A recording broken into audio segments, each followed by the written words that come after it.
Reflections from Torch Trust, focusing on Christian faith and sight loss.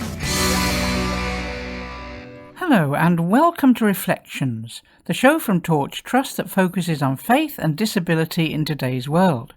I'm your host, Marilyn Baker, and we have a great show lined up for you today. We're going to kick things off with a lovely thought for the week, written by Michael Stafford, a former Torch employee and volunteer for many years. Today, Michael is facing a problem that many of us who have gardens may have come up against: a horde of squirrels. We enjoy the visit of many small birds to our garden, and I would like to be able to feed them. To this end, I recently bought a bird feeder and hung it up in the garden. Very soon, however, the resident squirrel found out its location and began to enjoy eating the birdseed. The birds didn't get a look in.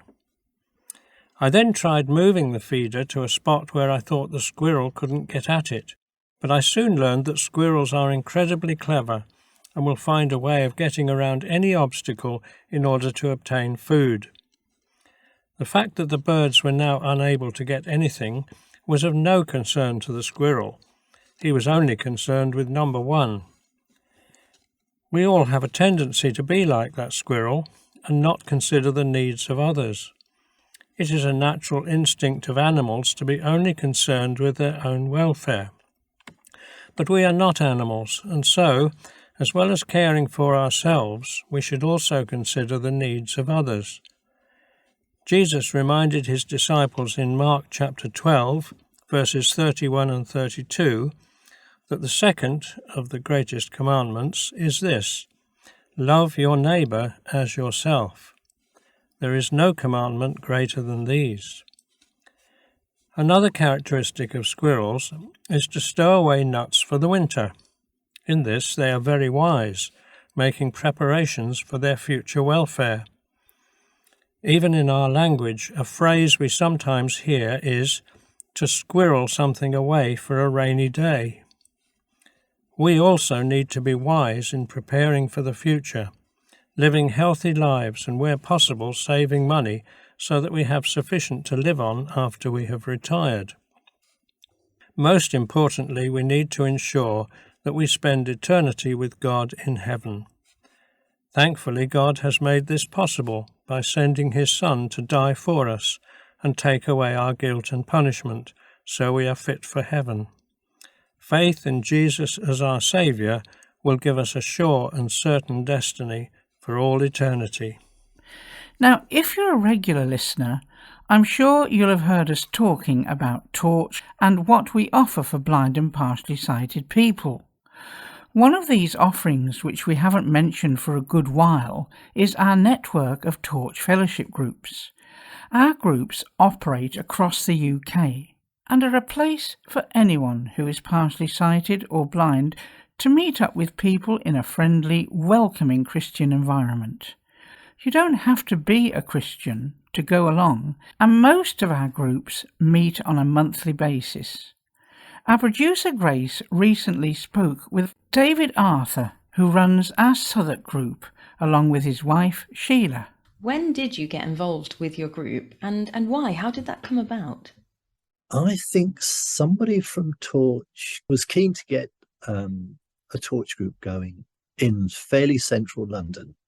There was nothing happening in London at the time. This is back in 2006. Clive Leakey came down really from Torch and was in touch with different groups of people, different blind organisations and people, and he got folk together. He went round to different churches and different organisations and made them aware that he was keen to get this group going, and would anybody be in a position to help with that. And so he came to Grove Chapel, where I'm a member, and he spoke to our minister. And I have a visual impairment, and one of our elders, who was working with the London City Mission at that time, he was involved as well, and he thought, Dave, this is perhaps something you ought to at least have a look at. So I went along and figured out, this is something that's worth worth having a crack at. So Christmas 2006, we established a prayer and planning group of about a dozen people, I think there were. At that first meeting, we met in a pub in Dulwich and got a first meeting going. And then I think in February 2007, we had our first Torch meeting in Grove Chapel, and that's where we've been ever since. And we've got very good facilities there, and the church are very keen for us to operate in that situation. They've been very supportive all the way through. My wife and I head it up, really. Yeah, but it works really well, and folk look forward to it. There was a time when my Sheila would be driving round and would be picking one or two people up, and she'd say, "Lord, is this really the best thing to be doing here? Couldn't we really just visit somebody in their home and call that it, you know?" And then she picked somebody up and they got into the car, and this lady said, "Do you know, I'm so thrilled you've come to get me." She said, "This is the only opportunity I get to get out," you know. Yeah. And we realized that it was so meaningful that the meeting was going to be special for people. Yeah. And so that's how we've had it. And so I wanted to ask as well, how do you sort of go about sharing the love of Christ with the group members? How does your group kind of function in that way, and how do you make that accessible to people? Okay, from an accessible point of view, most of our people have lost their sight in older age, so they don't have the sort of things that you would expect. They're not Braille users or this sort of thing. They're very dependent on audio and that sort of thing. We basically have something of a Christian meeting where we pray and we have news from Torch and elsewhere, and we work through Bible passages or themes or something like that, and then we have tea afterwards. And so how things have been working out right from the outset.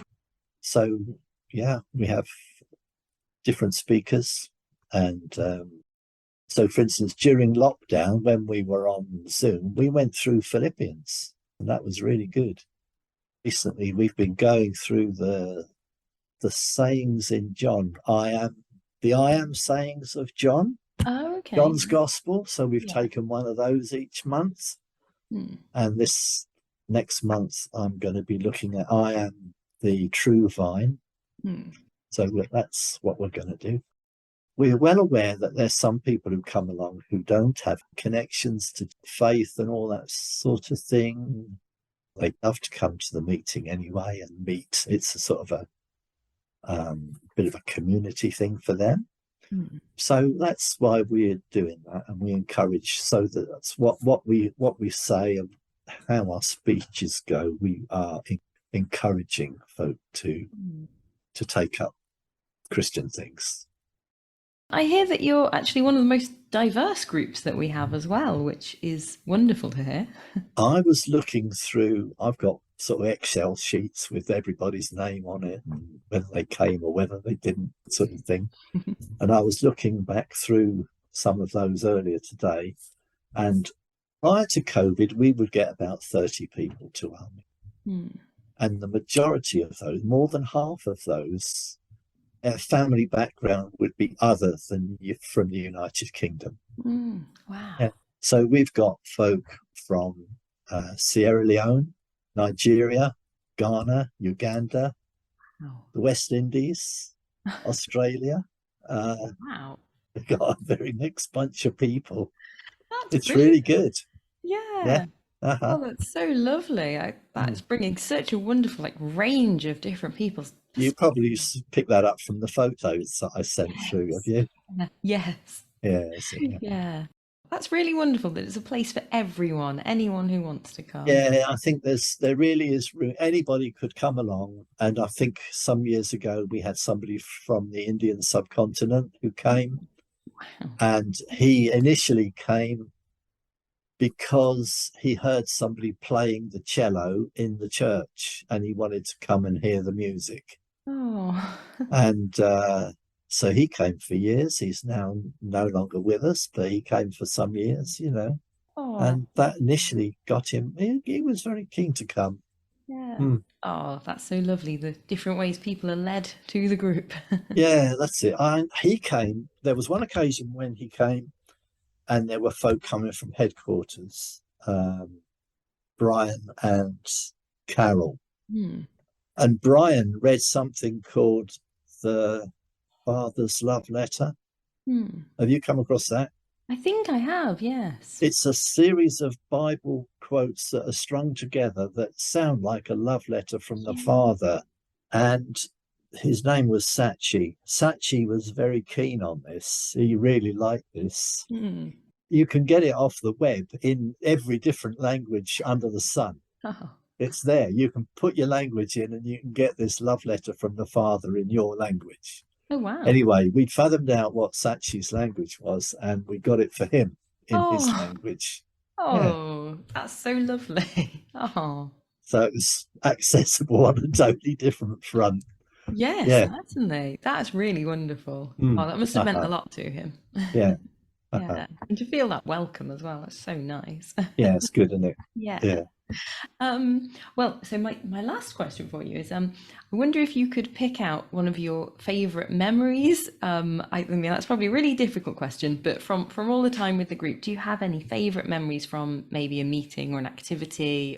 I think one of them has got to be that one of our people had gone down to the Torch holiday home. While she was down there, she was telling the folk at the home that she'd been baptized. Hmm. Now, we didn't know this. And one of our volunteers had put her in touch with the church locally because she'd never been to church. Hmm. And this church took her under their wing and she's been going ever since. So we then heard about it at a subsequent meeting. And we said, Sue, how have you got on? Have you had a nice holiday down in Sussex? She says, yeah. She says, I was telling them down there that I'd been baptized. And so we said, oh, well, that's really wonderful. She says, yeah, I'm a disciple, you see.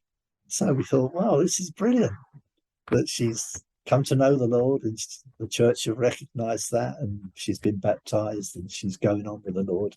And she's probably one of our longest members.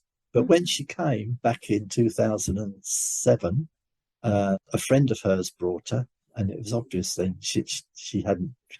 Not only was she not a Christian, I think her family were quite protective of her, so she didn't get out very much at all. Yeah. But she loves to come. Yeah. Oh, so that's lovely. So that's you don't always know the ways it's impacting people until later. No, that's right. We have to leave it with the Lord, don't we? Yeah. We just do what we can and leave it with Him. Yeah, you play your part and That's it. Links in a chain, I think we are. Well, as you heard, Grace had a lovely chat with David from the Southwark Torch Group. Well, I'm sorry to say that we're almost out of time for today. Before we go, however, we have a very exciting announcement from Susie James, Torch's Supporter Development Coordinator.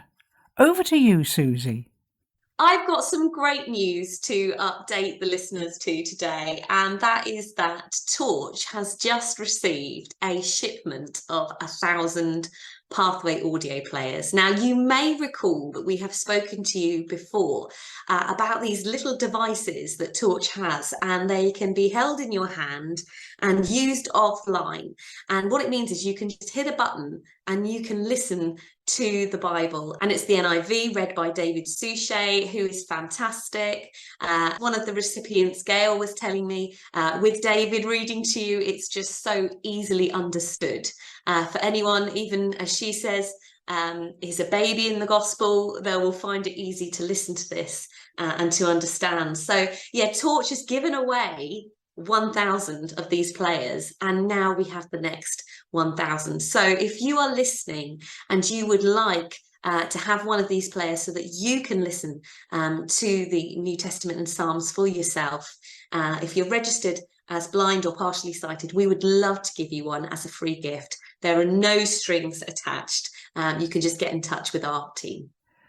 Well, I do hope you've enjoyed learning a little more about Torch Trust today. If you'd like a Pathway audio player, or if you're interested in joining or even starting a group, then please do get in touch. I was singing at one recently and it was a great privilege to be there. And our lovely client services team will be happy to help. Just give them a call on 01858 438 260. That's 01858 438 260, or email info@torchtrust.org.